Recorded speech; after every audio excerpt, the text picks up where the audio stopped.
ننتقل وإياكم إلى العاصمة البولندية وورسو مع الصحفي البولندي ميخاو بوتوتسكي للاطلاع على آخر التطورات لا سيما على الحدود البولندية الأوكرانية وما يجري هناك لناحية انتقال الأوكرانيين وغير الأوكرانيين إلى بولندا ومنها إلى الدول الأوروبية.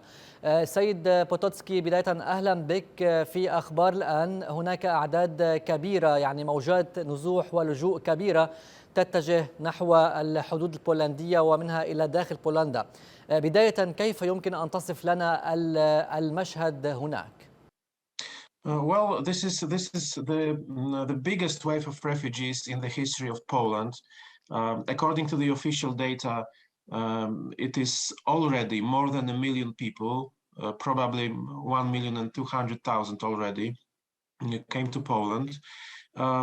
What's interesting is that there is no refugee camps by now, because most of these people who came to Poland are living in a flats or at home with Polish families or with Ukrainian families that worked here also before this Russian invasion, because Poland was a very popular country for Ukrainian workers and Ukrainian students. We had several 100,000 people already in Poland, and together with Polish families, they are helping right now the Ukrainian refugees. Our government is working on a special legislation which could support not only refugees but also those people who let them into their houses. There would be some financial assistance. There would be also more rights for Ukrainian refugees to work in Poland freely without any special permissions, for their children to go to school, to Polish schools. Probably this week, this legislation would be passed through our parliament and signed by our president. We are also counting on the European Union support, because it's a huge challenge for our country. Poland is a country of 37 million people, so more than 1 million refugees came in 1 week or 2 weeks. It's a huge challenge. So we are counting also on European Union financial support. Probably some of these refugees would go further to another European Union countries, because there is also huge Ukrainian diaspora in another EU countries such as Germany, Italy, Spain, France, and so on. So probably in the end of the day, these numbers would be a bit lower, but still the challenge is very big, and work to be done for our government, for our local governments, for our non-governmental organizations, and ordinary people is really challenging, and it's really huge. سيد بوتوتسكي، يعني ذكرت أنك منذ أيام قليلة كنت على الحدود الأوكرانية البولندية. هل لك أن تصف لنا فعلا يعني أوضاع النساء الأطفال تحديدا على هذه الحدود عند هذه المناطق؟ كيف يبدو حالهم وكيف يعني يستطيعون التنقل إلى بولندا؟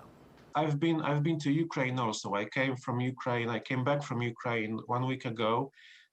So I can tell you that this is a real chaos. I mean, I've been to the railway station in Lviv, which is the big city next to the Polish border. This is currently a hub for refugees escaping from the war zone in Ukraine. And I may say that those scenes at the railway station was really similar to those scenes we remember from Kabul airport from August. Thousands and thousands of people trying to escape, trying to get to the train coming to Poland, to the border or to Poland.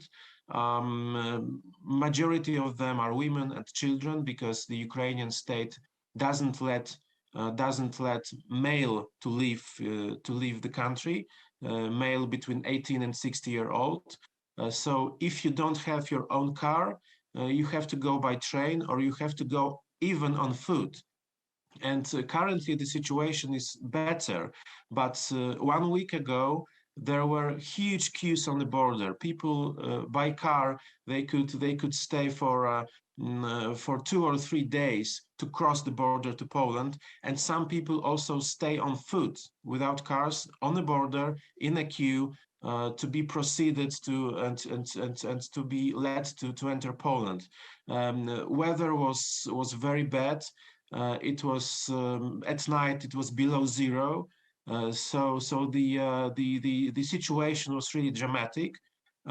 Currently, this wave is getting lower because the procedures are better prepared on the border, both by Ukrainian guard and by Polish guard. Some people also tried to cross another EU border because this region also has a borders with Slovakia, Hungary, and Romania. So some people try to go through these crossing points, in which queues are much smaller.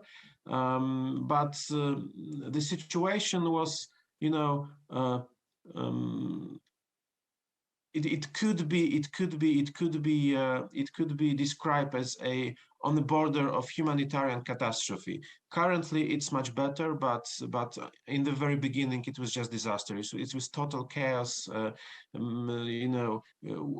Weeping children, crying children, women which do not know where to go, how to cross the border, how to get to the border.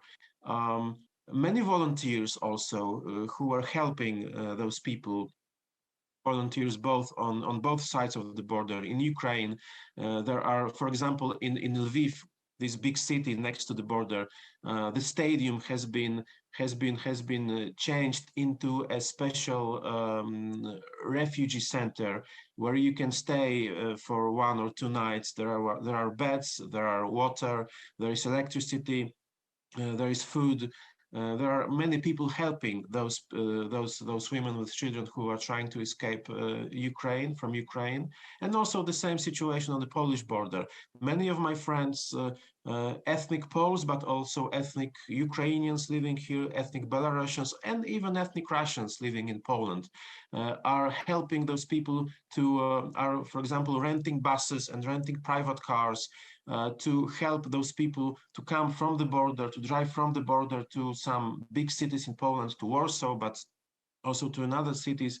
So this self-organization of Polish Polish people and also of citizens of another countries living in Poland is really impressive, and it helped to somehow try to organize this chaos on the border. ذكرت أن ما يجري اليوم ربما يكون من أكبر الأزمات، خصوصا لناحية أن بولندا تستقبل أكثر من مليون لاجئ من أوكرانيا في غضون أسبوع أو ربما نحو أسبوعين، وهذا تحد كبير كما ذكرت. كيف يمكن أن يؤدي ذلك على الاقتصاد لبولندا؟ Well, that's a very good question, and I think no one knows exactly, because we still do not know for how long this crisis would last. If it finishes, and everyone hopes it will finish, in several weeks or months, probably most of these people would try to come back to their homes because they didn't choose to leave the country, they had to. But if this crisis would last longer, and if it would look more like, for example, the war in Syria, with huge destruction of the cities, there would be probably even more people trying to leave Ukraine, coming to Poland. Not 1, but maybe 2, 3, or 5 million of Ukrainians. Ukraine is also a huge country with 35 million, 38 million of citizens. And this would be a real challenge also for economy, because these people need to find a job, need to find a place to stay. And probably, not all of these families who let these people into their flats, into their homes, are ready to let them in for 6 months, a year, or 2 years. So this would be a huge challenge also for the economy in terms of finding jobs, finding flats for those people. And also we cannot forget about the results of the crisis, which has already begun.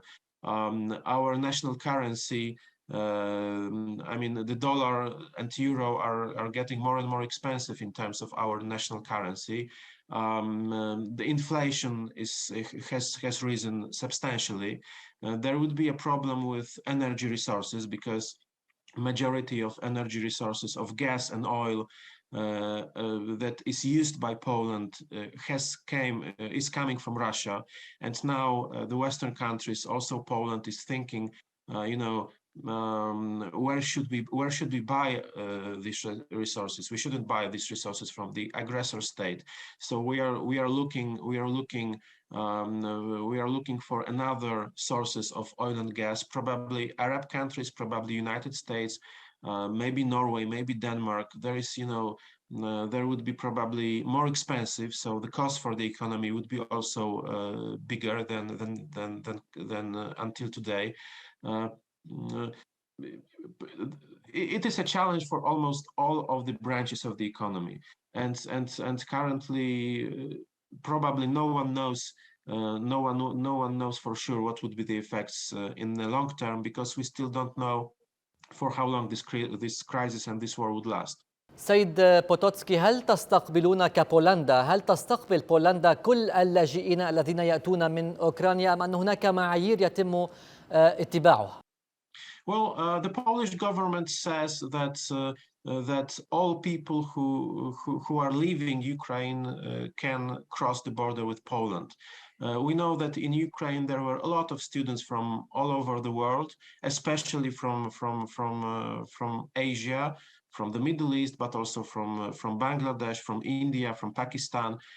Because the Ukrainian universities are quite good in terms of quality and not very expensive, especially comparing to Western European universities. These students also are trying to cross the border. I know there were some reports in Western media about some racist incidents, but according to my knowledge, according to NGOs that are working on the border, it's not a systematic problem. It's rather incidents which of course are not good, and of course this is a problem, but it's not a systematic problem.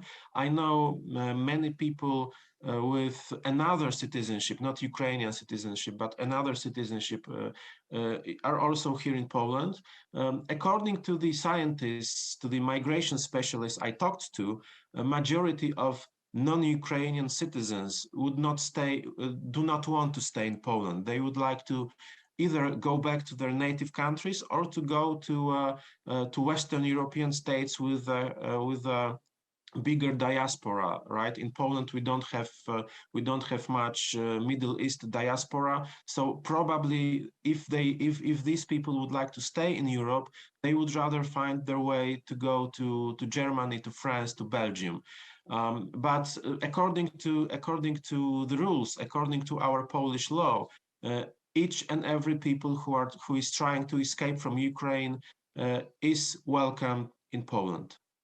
الأزمة كبيرة، وطبعا يعني المشاهد ربما ذكرت بمشاهد الحرب العالمية الثانية. هل تعتقد أن أوروبا اليوم تقوم بالتعاطي مع هذه الأزمة بطريقة فضلى أو بطريقة أفضل مما تعاطت به في أزمات أخرى، لا سيما من أفغانستان، من سوريا، من ليبيا وغيرها، من اليمن؟ هل تعتقد أنها تتعاطى اليوم بطريقة أفضل وتعلمت الدرس من الأزمات السابقة أم لا؟ Well, I think the whole Western world, not only Europe, but also the USA as a NATO, not only a member but as a leader of the NATO, are acting much better than in cases of Afghanistan, Syria, or this Ukrainian crisis, this Russian aggression against Ukraine in 2014. Probably because it is felt in the NATO that Ukraine is much closer to us in terms of geography, and this threat is more real also for the NATO members such as Poland, such as Lithuania, Estonia, and Latvia. these all countries have their own border with Russia, and Russia is, in terms of rhetoric, is threatening us already.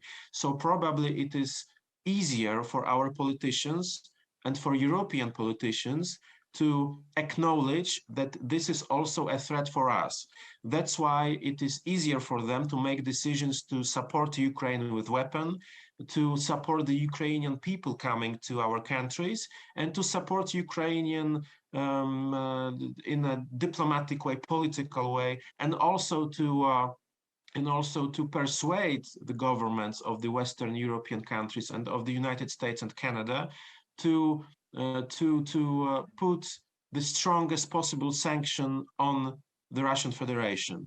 So if you ask me if the reaction of the Western world is better than in the history, it is definitely the strongest reaction in the history of the Western world after the Second World War. But also because we have never had such a huge humanitarian and military crisis in Europe after the Second World War. You know, it's in a perfect world, the reaction should be the same. Never mind if it is Ukraine, Syria, Afghanistan, Libya, or Yemen.